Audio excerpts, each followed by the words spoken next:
Good evening, everybody. Hello, how are you guys? How are you coping with COVID-19? And today I'm back to TMYS Academy. Today I'm sitting with Professor Alf Gunvald Nilsen, who is a professor of sociology at the Department of Sociology in the University of Pretoria in South Africa. His research and writing focus on social movements and the political economy of development and democracy in the global south, with a particular focus on India. His recent books, among many other co-edited and co-authored works, are We Make Our Own History in 2014 and Adivasis and the State, which has been a rather recent release. Today, we are here to talk about this particular book, Adivasis and the State, Subalternity and Citizenship in India's Bhil Heartland, which released in 2018. Welcome, Alf. It's very nice to have you with us. Thank you so much for having me. Totally our pleasure. So, Alf, I would start with a very basic question that please tell us that how come a scholar who is based so far away suddenly find interest in India? Your culture is different. I don't think that do you have any kind of connection with India? What drew you towards this land and that too towards the Bhil Adivasis, who are probably who probably capture a very small and remote corner in India? Well, I've always found the assumption that proximity, whether that's geographical or cultural for that matter, is what defines our interests. Because for me, it's always been quite different.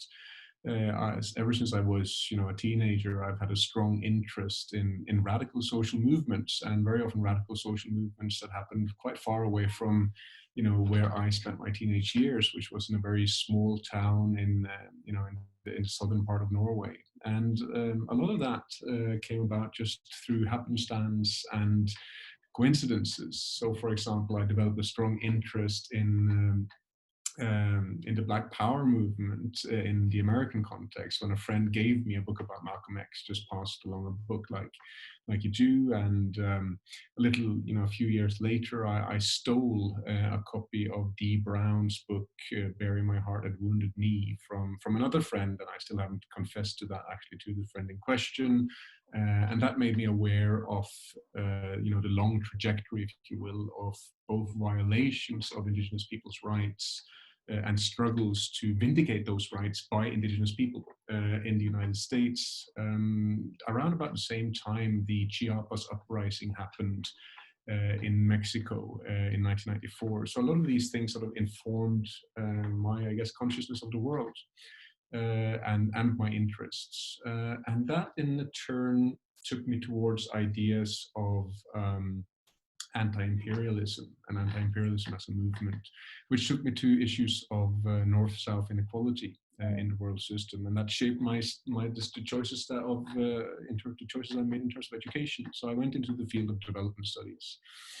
And I was supremely disappointed by what I found there because it was very technical, it was very apolitical, it had nothing to do with the kind of people's struggles that had, first sort of piqued my interest in these issues.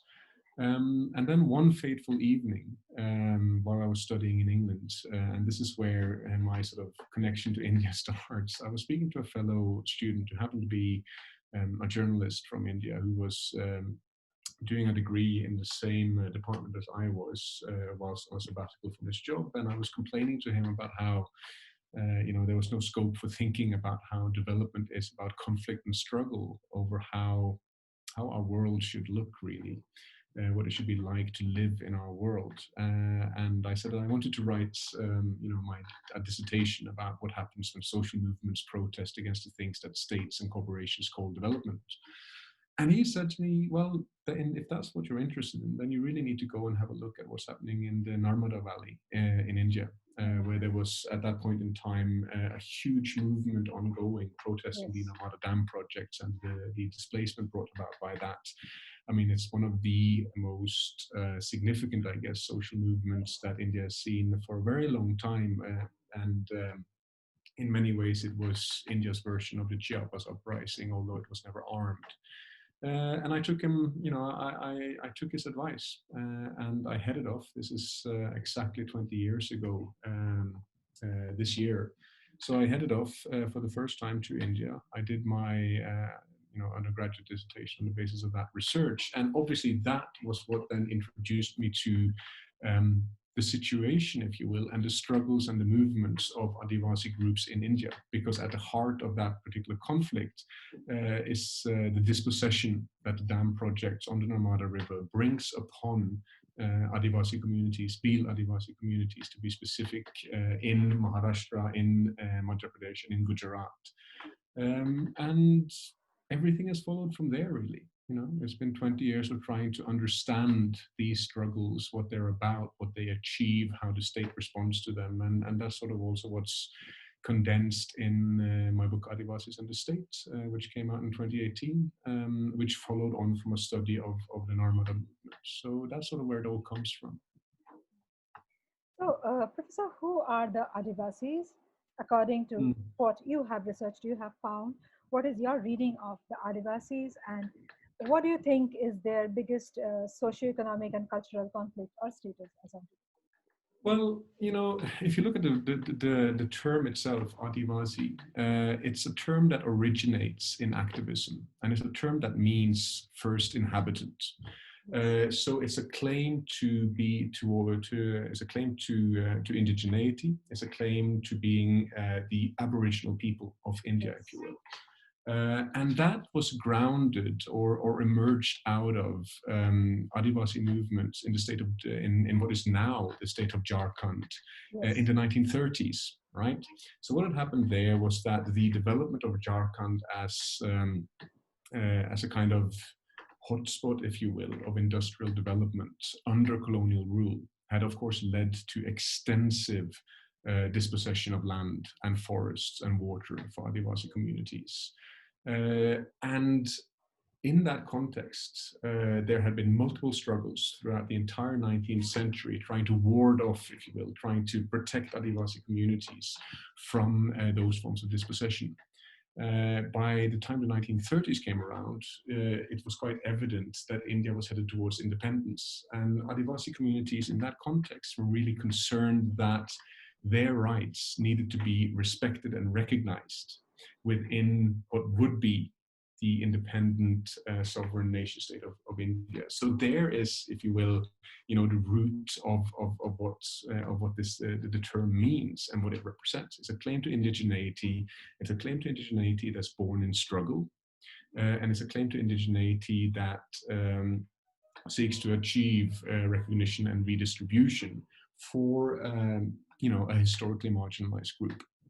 Now, the thing is that the aspiration or the desire to have Adivasi rights recognized and respected was never really bore fruit. I thought I'd read just a little section from the preface to my book. It's a statement made by Jaipal Singh Munda, who was a hugely significant Adivasi leader in Jharkhand during this time, an originator, if you will, of the idea of the notion of the Adivasi. He was speaking to the Constituent Assembly, and he said the following: "Most of you here are intruders as far as I'm concerned." So he's speaking, of course, to a Constituent Assembly that consists overwhelmingly of caste Hindus. And he's basically saying that you guys came after us. And not only that, but you took from us when you came, right? That's the claim that he makes.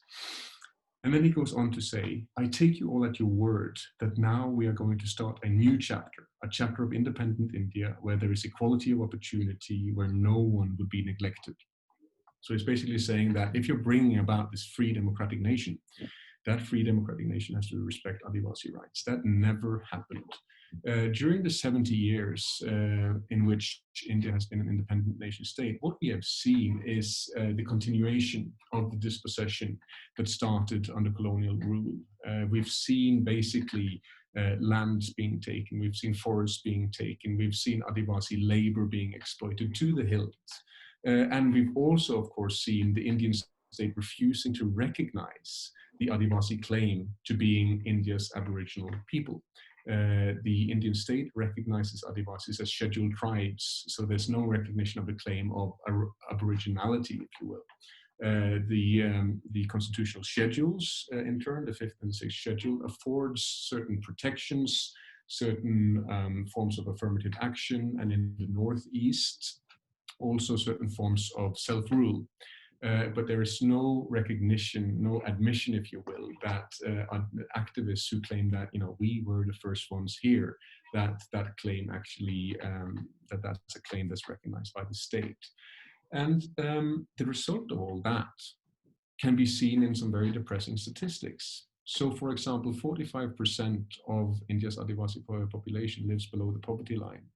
And it's really important to bear in mind here that that poverty line is extremely stingy. There are many, and I would be one of them, who would claim that it's not possible to sustain dignified or secure human life underneath that poverty line. It's a poverty line that's typically adjusted downwards all the time, so that, you know, Indian leaders can basically report to the world that India is a success story. And that's not the case. We know that malnutrition and preventable diseases are widespread and claim Adivasi lives at a much higher rate than in what you would find, for example, in urban contexts or among India's middle classes and so on and so forth.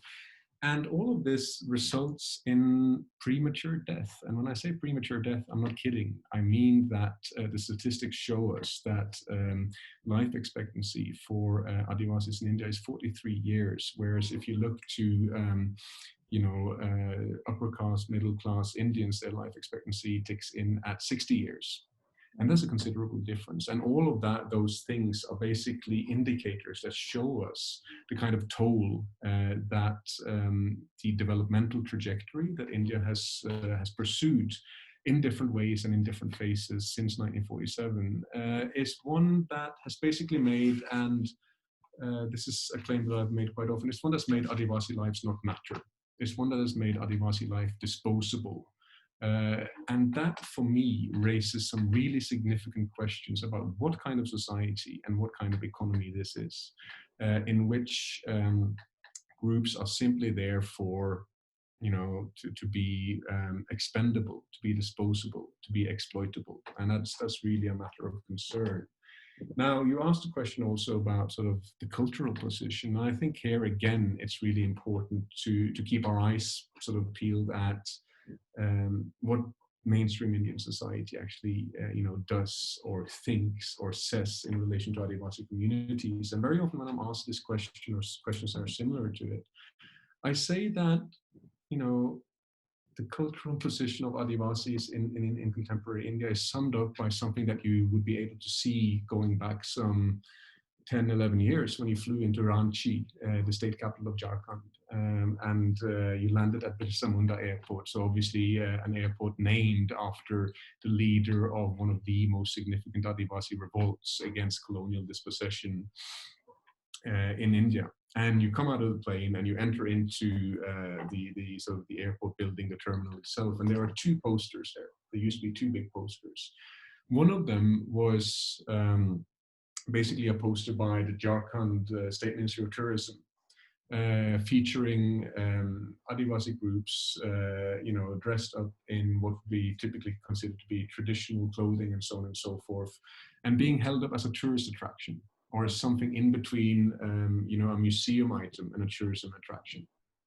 So that's the one poster. The other poster was also issued by the Jharkhand authorities, and it was basically a poster boasting of how the state had succeeded in attracting mining companies. So here you have then a state which basically is one of the states that has the most substantial Adivasi population in all of India, basically saying that we think of Adivasis as a tourist attraction. And at the same time, we're very successful in attracting these corporations in that basically pillage the land of these groups. To be more specific, I think that the kind of social objection that Adivasis are reduced to in India, or that Indian society and the Indian economy is sort of constantly pushing Adivasi groups into, is reflected in three kinds of myths, three kinds of mythical images centered on othering that circulate in India's public sphere. So one is what I normally talk about as the idea of the Adivasi as the backward other. So, it's the argument that you will hear around, polite dinner tables or in newspaper columns or, whatever else, that basically says that these are people who haven't been able to join the mainstream. You know, they're backward, they're primitive, they're all this, and you know, mainstream society will have to help them into the mainstream then. The other is that of the idea of the Adivasi as a virtuous other, which basically just recycles colonial ideas of Adivasis as noble savages that are somehow, you know, standing outside of modern society and its consumerism and all the rest of it. And because of that, they offer some kind of alternative.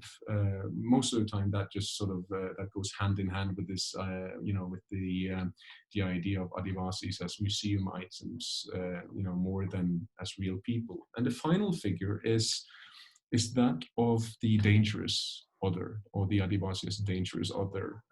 You know, I can't count how many times when I've discussed my research in India. And I say that I work on Adivasi movements, and people immediately shoot back, oh, so you're working on the Naxalites. And the idea there is basically that the Adivasi is a dangerous insurgent who poses a threat to national security. And all those representations are dead wrong.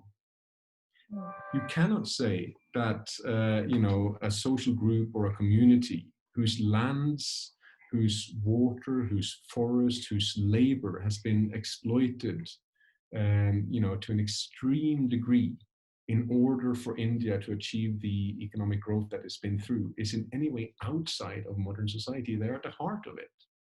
You know, their lands have been taken so that India could modernize its economy. Who do you think builds the comfortable, you know, big houses that people live in cities? Well, the construction workers are very often migrant laborers, and migrant laborers are very often Adivasis. The story goes on. So that's wrong. It's wrong, of course, also to say that we have this virtuous other here who can save us from the kind of society that we've constructed. That's putting the shoe on the wrong foot. That's like when people say that, you know, black people and people of color will solve the problem of racism. Obviously, the problem of racism is one that white people have to have the most of the responsibility for sorting out, because we're the ones who have created it. So that's also, so again, then holding up this figure of the Adivasi as some kind of noble savage that can lead society towards change is its responsibility. And then the idea of the Adivasi as a dangerous other is nonsensical, because the Adivasi is not a danger to the Indian state. The Indian state is a danger to the Adivasi. The Indian state is a danger to the Adivasi because of the dispossession it brings, because of how it neglects Adivasi needs, because of how it disenfranchises Adivasis in relation to Indian democracy. And I'm sure we'll have, you know, we can speak more about that as we move along. So there's a sense then in which the kind of social objection that I talked about is mirrored in these ways of these forms of othering that have nothing to do with what Adivasi communities actually are. And the thing that's pushing against all of this is Adivasi movements, is Adivasi struggles for recognition, for redistribution, for their rights. That's what pushes against it. We're talking here about communities that exist against the odds, right? They exist against the odds, and it's their struggle which has enabled much of that. So that's how I would answer the question as to who the Adivasis are. While I discuss the root causes of the exploitation and oppression that the Adivasis face across India today, one question that very strongly comes to me is that why has this exploitation and oppression sustained for so long? Because the reason that comes to me is that today there are a lot of channels. Of course, education is something that is subject to some kind of resource. I agree to that. But trade is not subjected to resource. If you have something that is tradable, you can cross your boundaries, go ahead, sell it, come back with something, and which leads to your growth. Do you think that was not something that the Adivasis even had access to or knowledge of? What was it? Well, no, I mean, it would be wrong to say that that's something that Adivasis did not have access to or knowledge of. I mean, what I've just sort of tried to lay out, now I'll say something more about it as well, is of course that they had first-hand knowledge of that system where things are sold and traded and all the rest of it, because that is basically what happened to their resources. They were taken away from them so that someone else could trade them or use them as means of accumulation and means of production, right? So if one wants to really understand why this kind of exploitation and oppression has happened, it's really important to understand that ever since colonial times, India has been on an economic trajectory that's been defined by capitalist growth, and that capitalist growth has been fueled by resources that belonged to Adivasi communities to a very large extent. The land that has been submerged by dams, or that have become sites for mining, so that mining companies can extract the minerals in that land, the forests that were used initially for, you know, building ships and building and making railway sleepers for colonial railways and so on and so forth. You know, all of that has been taken away as part of the emergence of a capitalist economy in the Indian context, and with the taking away, if you will, of those resources, what's happened is that Adivasi communities have turned more and more and more and more to migratory labor, right? So and that leads to, that becomes another avenue of exploitation, because what happens then is that you end up as cheap, disposable labor in the cities, and you end up as labor with no rights. And you know, something that we've seen very clearly now in the context of the COVID pandemic, where migrant workers started to head back to their homes on interstate highways because they were left with no choice due to the complete callousness of the sitting government in India. And many of them were Adivasis, heading back to MP, heading back to Chhattisgarh, and so on and so forth, right? So if you really want to understand this, one needs to recognize that the economy that has emerged in India since colonial times is predicated on exploitation, on the exploitation of land, on the exploitation of human beings and their labor. And Adivasis have really been at the receiving end of that. And that combines with another thing, which is political oppression. So despite the fact that you have, India as the world's largest democracy and as a stable democracy, which is an exception in the region and so on and so forth, since independence in 1947, there's something very basic missing in that democracy, and that is the extension of social rights to citizens. That is the extension of rights that enable you to live dignified, secure lives. That's never really happened. And that impacts extremely harshly on those who are most vulnerable, and Adivasis are among them. And anyone who studied the way in which the Indian state interacts with Adivasis will know the following: that Adivasi needs are neglected routinely. You know, this is what explains the high rates of malnutrition, one of the things that explains the high rates of malnutrition and all the rest of it. We also know that the state is very predatory in relation to Adivasi communities. So if you study the relationship between Adivasi communities and the state at the local level, the extent of corruption is, and corrupt claims that are made by local state personnel upon extremely poor communities is to the level that is to a ridiculous level, basically. And we also know that the Indian state has, practiced really, really harsh repression of those movements that are trying to change that. So it's this sort of coming together of an economy that is built on exploitation and a political system that fails to recognize in any substantial way the rights of citizens. That explains this level of exploitation and oppression.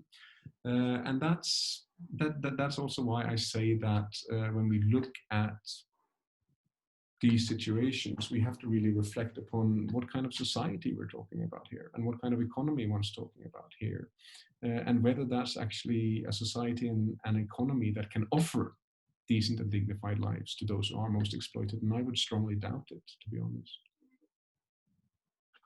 So, coming to the, in your book, you have spoken about the tyrannical oppressions and power geometries which are at play, affecting the well-being of the Adivasis. Would you like to elaborate on this aspect of your experience a little bit? Sure. So you see, what happened in terms of my focus on the way in which the state acts as a form of everyday tyranny in relation to local Adivasi communities was that when I did my research on the Narmada movement, and I spent time in Bhil Adivasi communities, trying to figure out how people have become involved in activism, because that's a major decision that you make. It entails a lot of risk. It can be dangerous and all the rest of it. What very often emerged was these stories of struggles that people have been involved in before they became involved in the anti-dam movement. And those were often struggles against local state officials who basically occupied or behaved in an extremely predatory manner towards Adivasi communities. So the state was present in these communities' lives in the form of the forest guard or the police officers or the patwari. And all of these, representatives of the state would use the powers vested in them to make corrupt claims on Adivasi communities. So, for example, a forest guard would catch someone cultivating a plot in the forest, which was technically at that point illegal due to the way that Indian forest law has made the forest state property, and thereby completely neglecting or completely abrogating the kind of customary use rights that Adivasi communities have always had in forests. So a forest guard would catch someone cultivating in the forest and would say that, you're breaking the law, but I'll make the charges and everything go away if you pay me such and such amount of money. Police officers would just walk into villages and demand to have meals cooked for them, demand every household in the village to provide a 50 rupee bribe, and so on and so forth. And what all of that basically meant was that Adivasi communities were rendered completely rightless. They did not, when I sat down and talked to people about this experience, they said that we didn't think about ourselves as people who had rights in relation to the state. We thought about ourselves as subjects who had to obey command. And that scenario that emerged over a long time period. And we're talking here about Bhil Adivasi communities in Western Madhya Pradesh, but also spilling over into southern Rajasthan, to the Khandesh region of Maharashtra, and parts of Gujarat. And basically what happened there is that the historical process from 1820 up to the 1920s was one of frequent rebellions and movements where Adivasis mobilized to protest both against British incursions and to the ways in which the princely states that were being managed in many ways by the British began to circumscribe Adivasi lives with new laws and new regulations and new taxations and all the rest of it. These movements were defeated. 1947 comes around, the country becomes independent, and there was a new wave of activism in the region that I studied, at that point in time driven by the Socialist Party, and it was brutally repressed. So you have this long time period then where the collective agency of these communities was smacked down time and again, even though they resisted and put up a really brave struggle in confrontation with these sort of overwhelming powers. And this created ultimately a sort of a consciousness of the state as being tremendously powerful, and of Adivasi communities as being more or less powerless. And that gives rise then to the scenario that I call everyday tyranny. And it's significant because when people are rendered rightless, despite the fact that they are, of course, citizens with constitutional rights, but in practice they're rightless, then you can't make claims on the state, for example, for something as simple as schools being built, or wells being dug, or aid being distributed in times of extreme need, and so on and so forth. And this basically then played a part in producing the widespread poverty that one sees among Adivasi communities in this region, and indeed generally throughout India. But it's also really important to recognize in this that we're not just talking about a process of victimization. We're not just talking about power being exercised from above. We're also talking about power being exercised from below, through protest, through social movements. And that's what happened in the region that I study in my book, that these local social movements emerged, grounded in Adivasi communities. And I think it's really important to look at what they mobilized around. And what they mobilized around was a very basic demand, which was that the state has to obey the law, which is in a sense, ironic, because the state makes the law and is supposed to enforce the law. and that that sort of contradiction, if you will, or that irony, stems from the fact that the state in this region operated in complete violation of the law. It was the biggest perpetrator, if you will, of violations of law through corruption, through throwing people in jail for no good reason whatsoever, simply to be able to extract more bribes from them. And the list goes on and on and on and on. And when these movements then emerged, what basically happened was that they demanded that legality be observed in local state society relations. And they were successful in that. They started to change some of those power relations at local level. And on the basis of that, again, these communities began to demand rights of citizenship, if you will, that were more extensive than those that you typically find enshrined in the Indian constitution. And what I mean by that is that Adivasi communities in this region started to make claims for the right to self-rule, saying that, we are the ones who made these forested regions, these hilly regions, habitable and livable. We made it possible to cultivate and live here. And therefore, we should also have the right to rule here, ourselves, to decide for ourselves how natural resources are to be used, to decide for ourselves, how our community is to develop. It shouldn't be done by others sitting in the cities, because those people have always been looting us anyway. And I think that's really significant in terms of talking about progressive social change. That's where the potential lies in movements that articulate those kind of demands. What you say is something that intrigues me immensely, because the language that you just used is the language of of the Indian struggle for independence, where we had the same language, the urban and rural had the same language to say that our country, our decision, our rights, our responsibilities. And it was a 200-year-old struggle after which we got our rights, and now we are repeating probably the same thing with the oppressed in our own country. That's so intriguing. Now, I wanted to ask you that what kind of opposition does the Adivasi movements face when they mobilize from below to change the existing power geometries in the area? Sure. Okay, so in answering that question, I think it can be really useful to go back to the idea of the Adivasi as a dangerous other. Now, as I said, that's an image that has no grounding in reality, but is nevertheless frequently used, and is frequently used by the Indian state to justify repression of Adivasi movements. Now, what do I mean by that? I mean that we see, an active crackdown on dissent and on oppositional activism pursued by Adivasis throughout the country. There are countless Adivasi activists who are languishing in Indian jails for no good reason whatsoever. There are countless Adivasi activists who have their lives eaten up by meaningless court cases based on false charges and so on and so forth.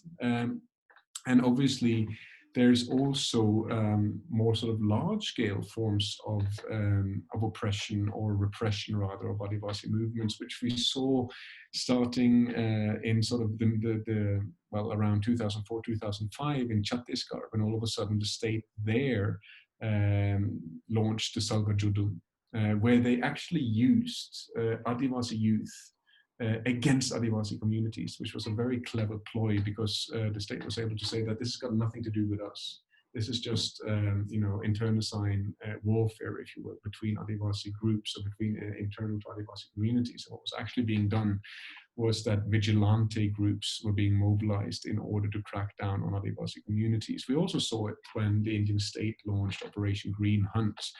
And what you see there is the image of the Adivasi as a dangerous other, always labeled as an Naxalite, being used to make Adivasis killable, to represent the Adivasi in such a way that they simply constitute a threat and therefore must be exterminated. And that's what the state has very often done. And this is, of course, a concern, because it's important to remember here that the vast majority of those folks who have ended up in jail, who have ended up being churned up by the court system, or who have wound up dead, have simply been doing one thing, and that's mobilizing and organizing to try and make the Indian state do what the Indian state should be doing anyway, but that it isn't doing in relation to Adivasi communities.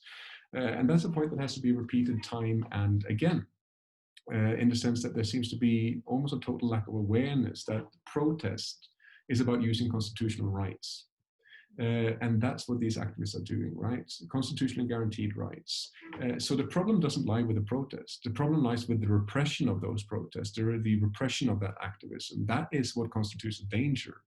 And then there are, of course, more sort of insidious ways or sort of less obviously coercive ways in which the state responds to Adivasi activism. And I wanted to call attention to one thing there, and that's the way in which the Modi regime has basically dismantled the Forest Rights Act. Now, the Forest Rights Act was introduced in 2005, and it was a result of decades and decades and decades of mobilizing by Adivasi communities to secure rights to forests and to land in the forest. It's a very progressive piece of legislation.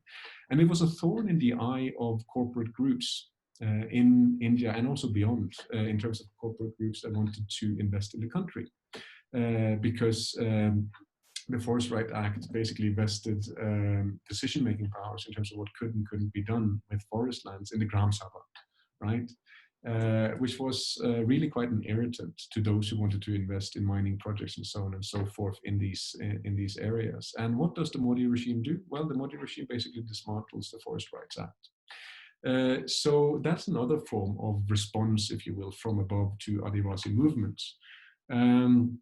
And it comes in the form of reversing these kind of victories that make quite a solid contribution, victories that have made quite a solid contribution towards equalizing some of those profound asymmetrical relations that make up this power geometry. And it's really a matter of great concern, and it's been ongoing now under the cover of the COVID pandemic as well. We've seen projects, mining projects in forest areas in Adivasi regions being given the green light to go ahead. And it's being given the green light to go ahead at a time when, precisely because of the national lockdown, it's not possible to protest in any substantial way. And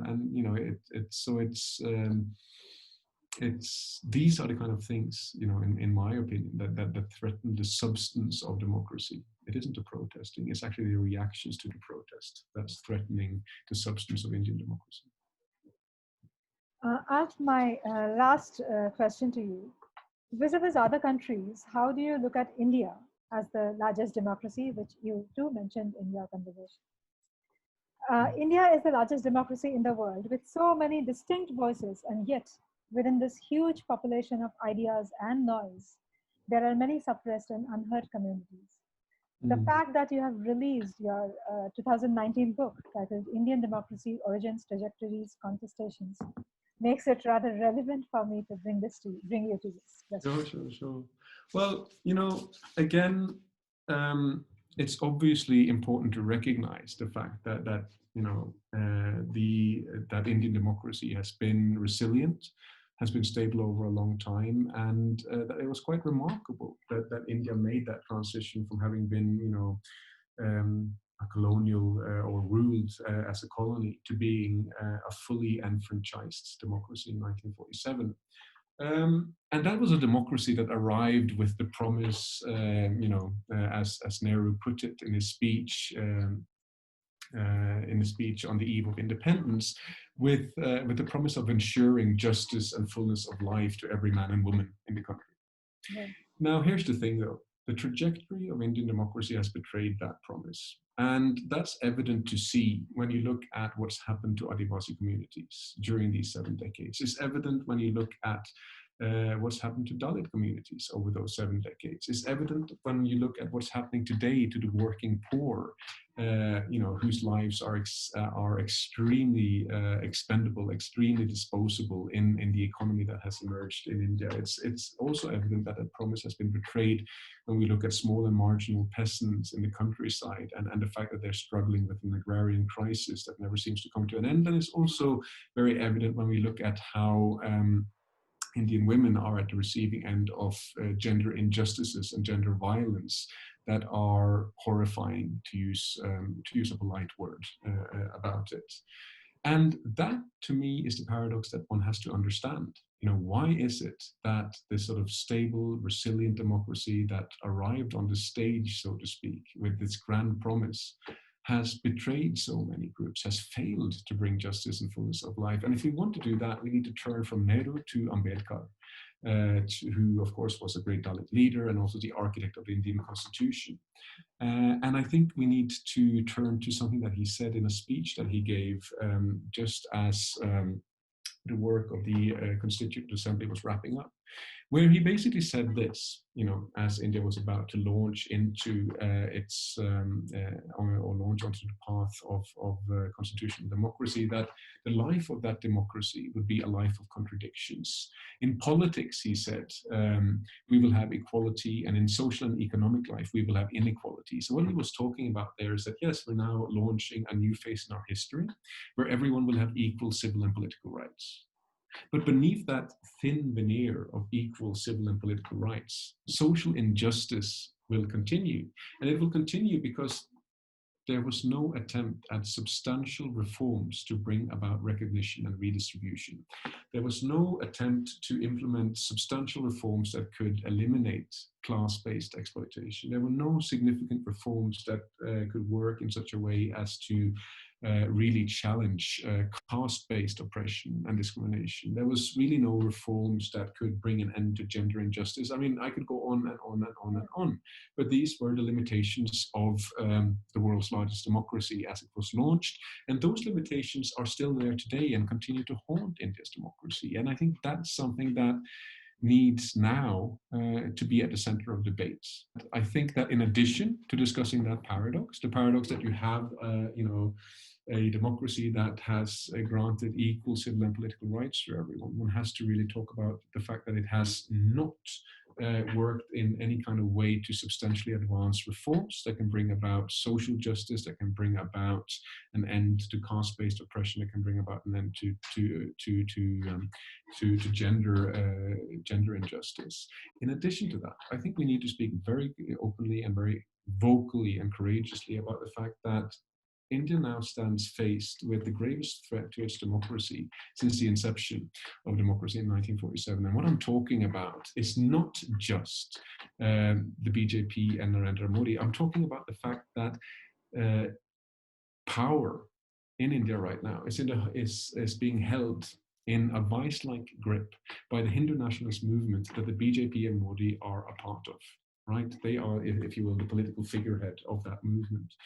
And I think that what we've seen since 2014 is something quite unprecedented in the way that religious majoritarianism, the idea that to be Indian is to be Hindu, and anyone who defies that or who fails to fall into that rubric is basically an enemy within who must be deprived of rights, as we've seen with the introduction of the Citizenship Amendment Act and so on and so forth, combined with this constant and really ferocious war on dissent that the Modi regime is pursuing against anyone who dares to challenge, whether that's an activist or a journalist or students or whatever it might be. All of those things are really undermining the fundamentals of India's constitutional democracy.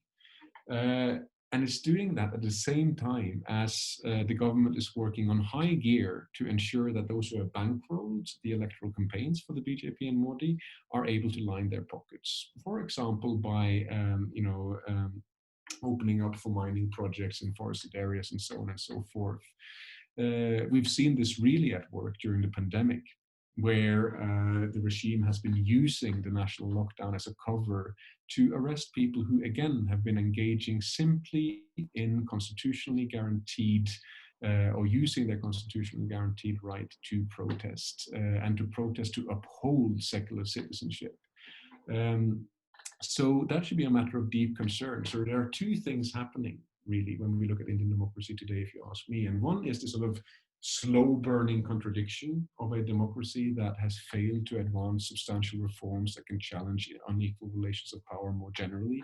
And then there's a more immediate threat, and that's the threat that's actually constituted by those who hold power in India today, and the fact that they are deeply, deeply authoritarian.